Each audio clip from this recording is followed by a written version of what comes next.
सभापती निवडीत येथील दोन्ही राजकारण्यांनी कायदा पायदळी तुडवून ओबीसी समाजाचा अपमान केला आहे. प्राचार्य लक्ष्मण हाके यांनी फलटण पंचायत समिती सभापती निवडीवरून संताप व्यक्त केला आहे. पाहूयात सविस्तर या बातमीमधून. फलटण पंचायत समिती सभापती निवडीत येथील दोन्ही राजकारण्यांनी कायदा पायदळी तुडवून घटनेचा द्रोह केलाय. तसेच बेकायदेशीरपणे पंचायत समिती सभापतीपदी गैर ओबीसी व्यक्ती बसून ओबीसी समाजाचा अपमान देखील केल्याचा आरोप ओबीसीचे नेते प्राचार्य लक्ष्मण हाके यांनी पत्रकारांशी बोलताना केला. फलटणच्या राजकीय मंडळींनी ओबीसी बांधवांचा फक्त मतांसाठी वापर केला असून त्यांना सभापतीपद ओबीसीसाठी राखीव असताना ओबीसी चालत नाही का, असा सवाल प्राध्यापक लक्ष्मण हाके यांनी केलाय. ओबीसी समाजाच्या भावना तहसीलदारांपर्यंत पोहोचवल्या असून लवकरच फलटणमधून मोठ्या आंदोलनाची सुरुवात मोर्चाद्वारे करणार आहोत. राज्यात ओबीसी समाजाला जाणून बुजून अडचणीत आणण्याचे आणि त्यांचे आरक्षण संपवण्याचे प्रयत्न सुरू असल्याचा आरोपही त्यांनी करून फलटणमधील राजकीय नेते मंडळींवर जोरदार टीकास्त्र सोडले. डावलून एक मराठा कुणबी समाजाच्या उमेदवाराला सभापतीपद देण्यासाठी चर्चा सुरू आहे. आज तुम्ही फलटणमध्ये आल्यात, काय तुमच्या भावना याविषयी? चर्चा नाही, फक्त ऑलरेडी हे आमचं संविधानिक पद जे मूळ ओबीसींना मिळायला हवं होतं ते पद ऑलरेडी इथल्या राज्यकर्त्या लोकांनी, राजे रजवाड्यांनी हे त्यांच्या घरामध्ये घेतलेलं आहे. त्यामुळं आमच्या मागासवर्गीयांच्या ताटात अनाथ माती कालवण्याचं काम, ज्यांना आम्ही पिढ्यानपिढ्या मतदान दिलं, ज्यांना आम्ही मान सन्मान दिला, ज्यांना आम्ही राजे म्हणून मान सन्मान दिला, त्या माणसांनी आम्हा मागासवर्गीयांना जे घटनेनं, जे मंडळ आयोगाच्या माध्यमातून जे ओबीसीला आरक्षण मिळालेलं होतं ते आरक्षण हिरावून घेण्याचं काम फलटणमधल्या लोकांनी केलंय. आणि त्याच्या पलीकडे जाऊन महाराष्ट्राचे मुख्यमंत्री आणि महाराष्ट्रातल्या अनेक मंत्र्यांनी सांगितलं होतं की आम्ही 2 सप्टेंबरचा GR काढलाय, तो मूळ ओबीसीच्या आरक्षणाला धक्का लागत नाही. मग त्याची प्रयोगशाळा आमच्या फलटणमध्ये केली का तुम्ही?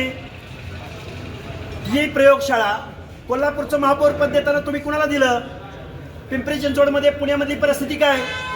त्याचबरोबर अहिल्यानगरमधला महापौर कोण झाला? त्याचबरोबर छत्रपती संभाजीनगरमध्ये काय, दौंडचा नगराध्यक्ष कोण झाला? अशी शेकडो उदाहरणं आमच्याकडे आहेत. त्यामुळं इथल्या राज्यकर्त्या लोकांनी ओबीसीच्या अनाथ माती कालवण्याचं काम केलेलं आहे. आज रोजी ओबीसीचं आरक्षण संपलेलं आहे. हे झालं पंचायत राज निवडणुकीमधलं. MPSCची यादी घ्या, UPSCची यादी घ्या. शिक्षण आणि नोकऱ्याच्या एंट्री पॉइंटला बोगस सर्टिफिकेटचा सुळसुळाट या महाराष्ट्रामध्ये सुटलेला आहे आणि मूळ ओबीसीचं आरक्षण संपलेलं आहे. ओबीसींना माझी विनंती आहे, आपल्या लेकरा बाळांसाठी, आपल्या आरक्षणाच्या संरक्षणासाठी तुम्ही एकत्र या, अन्यथा गुलामीमध्ये त्यांची गुलामी करायला तयार राहा. सर, आपली पुढची भूमिका कशी असेल? हे बघा, 24 तारखेला 24 मार्चला फलटणमध्ये ऐतिहासिक असा मोर्चा होईल. लाखोच्या संख्येनं आमचं आरक्षण कसं संपलंय, आरक्षणाच्या संरक्षणासाठी फलटण हे क्रांतिकारकांची भूमी आहे. फलटण ही ओबीसीची भूमी आहे. ज्या लोकांना आमच्या दारात मतं मागायला यायचे त्या माणसांना आम्ही हा जाब विचारण्यासाठी 24 मार्च रोजी आम्ही ओबीसी आरक्षण बचाव, ओबीसी एल्गार मोर्चा, नवे पर्व ओबीसी सर्व ही भावना डोळ्यासमोर ठेवून आम्ही येत्या 24 तारखेला फलटणमध्ये मोर्चा काढत आहोत, मोर्चाची हाक देत आहोत. आताच आपण बोललं की सध्या अर्थसंकल्पीय अधिवेशन सुरू आहे आणि ओबीसी व त्यामध्ये सुद्धा अन्याय झालेला आहे. हा अन्याय कायमच होत आलेला आहे.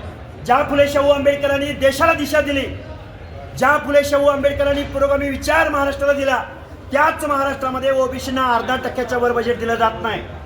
ही शोकांतिक आहे. आज आमचं पंचायत राजमधलं आरक्षण गेले तर आम्हाला एवढ्या वेत नाहीत, पण आमच्या हक्क अधिकाराची तिजोरी इथले कारखानदार महाराष्ट्रातले आमच्या बोडक्यावरती बसून आमची पिळवणूक करण्याचं काम करतायत. हे आम्ही ओबीसी बांधवांना समजावून सांगू. 24 मार्चला जो आपण मोर्चा काढताय त्या मोर्चाला ओबीसी समाजातील किती जाती तुमच्या बरोबर? सगळ्या जाती, कुणीही मागं राहायचं कारण नाही. आणि आमच्या ओबीसी जातींबरोबरच विजयंती अबकड सगळे येतील, SBC येतील, मायक्रो ओबीसी येतील. मायक्रो नाही, मेजर ओबीसी आम्ही 60% आहोत. पण आमच्या बरोबर SC आणि ST बांधव, दीनदलित बांधव, बहुजन बांधव सुद्धा येतील. आज आम्ही जात्यात आहोत, तुम्ही सुखात आहात. आज अॅट्रॉसिटी कायद्यासंदर्भात मंत्रिमंडळातली माणसं बेजबाबदार वक्तव्य करतायत, त्याचा सुद्धा निषेध करायला इथं आमची आंबेडकरी जनता येईल, हा आम्हाला विश्वास आहे. शेवटचा प्रश्न आहे, बारामती विधानसभा मतदारांची पोटी होऊन लागली आहे, त्या संदर्भात आपली भूमिका असेल? आमच्या ओबीसीचे हक्क, अधिकार, अडचणी मांडण्याचा प्रयत्न आम्ही करू.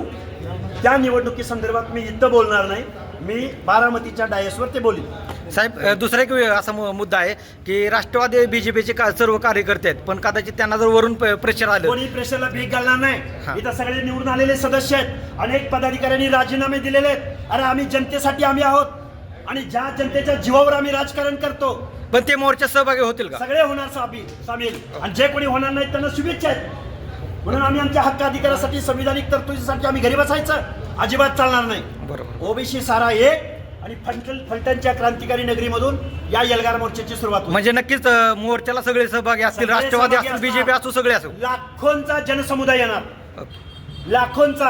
हे कुणाच्या लेकीचं लग्न नाही, कुठल्या पक्षाचा मेळावा नाही, कुठल्या पक्षाची पार्टीचा इथं नाही नाही, पण कार्यकर्त्याची बांधील आहेत काय बीजेपीची, राष्ट्रवादी? अरे आम्हाला विचारत नसाल काय बांधील की अरे गुलामी काय करताय गुलामी? नाही, फलटण तालुक्यातील काही अजिबात होणार नाही, सगळे येतील. ओबीसी एकजुटीचा ओबीसी एकजुटीचा आपल्या तालुक्यातील जिल्ह्यातील बातम्या सर्वप्रथम पाहण्यासाठी आजच सातारा न्यूजला यूट्यूब चॅनलवर सबस्क्राईब करा, लाईक करा, शेअर करा आणि बेल आयकॉन प्रेस करायला विसरू नका.